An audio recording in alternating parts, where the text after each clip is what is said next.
13 வயசு 12 வயசு ஆரம்பிக்கும் போதுதான் அந்த பிள்ளை உன்னை பாக்குதுன்னு தோத்துற என்ன அது ஆளான்னு கேட்பான். டேய் மச்சான் தங்கச்சிடாம்பான். இந்த விஷயம் எல்லாம் அப்பதான் தோணும். கொஞ்சம் கொஞ்சமா முத்தி வரும்போது கடைசி பார்க்கும்போது பல கெட்ட பழக்கங்கள் தேன்றும். அவனுக்குள்ள கதாநாயகன் போல வர்ற உணர்வு அந்த 13 வயசுல தான். 17 வயசுல அது பீக்ல இருக்கும் தம்பி. ரொம்ப பீக்ல இருக்கும் போது நம்ம ஃப்ரெண்ட்ஸ் சொல்றதான் கேட்கும். இந்த பெத்தவங்க சொல்றதே என்ன செய்யாது, கேட்காது. அதனால நான் சொல்லுவேன், அவனுக்கு ஃப்ரெண்ட்ஸ் சொல்றதானே கேட்குது. நீங்க ஏன் உங்க பிள்ளைகிட்ட வந்து அப்படியே பேரரசர் மாதிரியும் ஒரு மோசமான அதிகாரி மாதிரி நடந்துக்கிறீங்க? உங்க பிள்ளைகள்ட்ட நீங்க நட்பா இருந்தீங்கன்னா உங்க பிள்ளைங்க வழி தவறவே மாட்டாங்க. Price the Lord. Hallelujah. Be friendly. உங்க பிள்ளைங்கிட்ட ஃப்ரீயா பேசுங்க.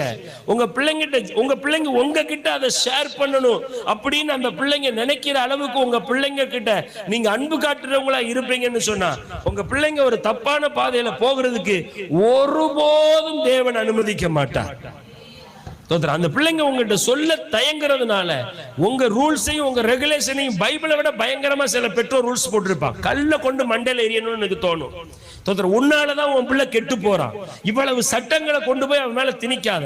அவனுடைய வயது இப்பொழுது நட்பை எதிர்பார்க்கிற, அன்பை எதிர்பார்க்கிற வயதுனா அவனுடைய தோல்ல கைய போட்டு அவனோடு நீ தோழனாக நடக்கணும். ஒரு தகப்பனும் தாயும் அந்த லெவலுக்கு மாற தயவு செய்து பழகுங்க. பழகலையா உன் பிள்ளை கெட்டு போனாலோ கெடுத்ததுக்கோ காரணம் நீ மட்டும்தான். Praise the Lord. அல்லேலூயா. சகஜமா உங்க பிள்ளைகளோட பேசுங்க. ஒவ்வொரு வயதிலும் ஒவ்வொரு விதமான பருவ மாற்றத்திலும் ஒவ்வொரு விதமான குணங்கள் அந்த பிள்ளைகளுக்கு உண்டாகும். அந்த பிள்ளைகள் வழிதவறி போகாம இருக்கணும்னா நாம அந்த பாதையில கடந்து வந்தோம் இல்லையா, நமக்கு தெரியும் இல்லையா, இப்படித்தான் இருக்கும், இப்படித்தான் உலகம் அப்படின்னு சொல்லி அவர்களுக்கு புரிய வைக்கிறதற்கு நீ அவனுக்கு நல்ல தோழனா இருக்கணும். டெய்லி உங்க பிள்ளைங்களோட கொஞ்ச நேரமாவது நீங்க செலவு பண்ணுங்க.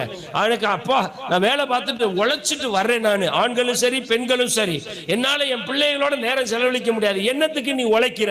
அதெல்லாம் தூக்கி குப்பையில போடு, நாசமா போகும் அந்த பணம் எல்லாம். அதெல்லாம் விட முக்கியமானது உன் குடும்பம், அதெல்லாம் விட முக்கியமானது உறவுகள், அதெல்லாம் விட முக்கியமானது அவர்களுடைய எதிர்காலம். அதுக்கு நீ தேவை, அதுக்கு உன் அன்பு தேவை, உன் ஆலோசனை தேவை, உன்னுடைய அரவணைப்பு தேவை. அதை விட்டுட்டு நான் உனக்காக தான் உழைக்கிறேன், நான் உனக்காக தான் சம்பாதிக்கிறேன், நான் இரவு பகல் பார்க்காம ஓடுறேன், நான் நாயா பேயா உழைக்கிறேன், சீப்பட்டு உழைக்கிறேன், உன்னை அவன் சொன்னானா கேட்டானா இப்படி எல்லாம் எனக்கு உழைச்சு கொண்டு வந்து போடுன்னு. பிள்ளைகளுக்கு 3 நேரம் உணவு தேவைதான், நல்ல கல்வி தேவைதான், நல்ல ஆடைகள் தேவைதான். அதை விட முக்கியமான தேவை என்ன தெரியுமா? இது இல்லாமல் கூட பிள்ளைகள் வாழ்ந்துருவாங்க, ஆனால் உன் அன்பு இல்லாமல் அவர்கள் வளர முடியாது. Praise the Lord. அல்லேலூயா. அதை ஒதுக்கு. முதல்ல எவ்வளவு ஒரு சோர்வு இருந்தாலும் நீ வரும்போது உன் பிள்ளைகள் தகப்பன் முகத்தை தாய் முகத்தை ஆவலா தேடி இன்னைக்கு என்ன நடந்துச்சு தெரியுமா, இன்னைக்கு இப்படி நடந்துச்சு தெரியுமா அப்படின்னு உங்ககிட்ட சொல்ல ஓடி வரும்போது போய் தொலை, அங்கிட்டு வந்தோடனே நொச்சுங்காதன்னு சொல்லாதீங்க. வேலைக்காரனுடைய கண்கள் எஜமான நோக்கி இருக்கும். அது மட்டும் இல்ல, பிள்ளைகளுடைய கண்கள் யாரை நோக்கி இருக்கும்? பெற்றோர்களை நோக்கி இருக்கும்.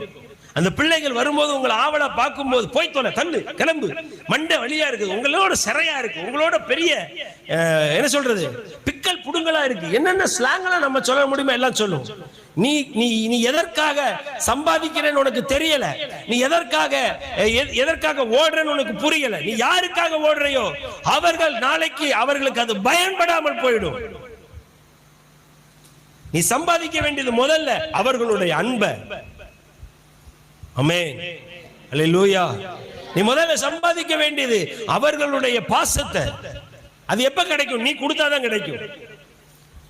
Price the Lord. அல்லேலூயா. நீங்க எதை கொடுக்கறீங்களோ அதான் கிடைக்கும். நீ அன்பை விதைத்தால் அன்பை அறுப்பாய். நான் அன்பா தான் இருக்கிறனால தான் இவ்வளவு கஷ்டப்படுறேன். நீ கஷ்டப்படுறது இங்க முக்கியம் இல்ல, அது மட்டும் முக்கியம் இல்ல, அதை விட முக்கியமானது இது. ஆமென். இது தேவனுடைய பிள்ளைகள் புரிந்து கொள்ளணும். முதல்ல நான் அன்பு காட்ட வேண்டிய வயதில் அன்பு காட்டல, ஆனா நாம வயசான பிறகு அவன் அன்பு காட்டுவான்னு எதிர்பார்த்துட்டு இருப்போம். ஏன்? அவனுக்காகத்தான் என் வாழ்க்கையெல்லாம் நான் ஓடுனேன், இப்ப அவன் எனக்கு அன்பு காட்டல. அவங்க சொல்லுவான், ஏய் நீ ஓடுன, இப்ப நான் ஓடுறேன், அவ்வளவுதான். நீ ஓடும் போது என்கிட்ட இல்ல, நீ உட்கார்ந்து இருக்க, இப்ப நான் ஓடுறேன், எப்படி உன்கிட்ட இருக்க முடியும்னு கேட்பான். ஆமாவா இல்லையா? நான் ஓடிக்கொண்டிருக்கும் போது அவனோடு சேர்ந்து இருந்தால், நான் உட்கார்ந்து இருக்கும் போது அவன் ஓட ஆரம்பிக்கும் போது என்னோட சேர்ந்து இருப்பான். இந்த புத்தி நமக்குள்ள என்ன செய்யணும்? உருவாகணும். Praise the Lord. Hallelujah, hallelujah. நான் சொல்றது உங்களுக்கு விளங்குதுங்களா? இதுதான் சரியான குடும்ப நடத்துகிற முறை. இது தெரியாம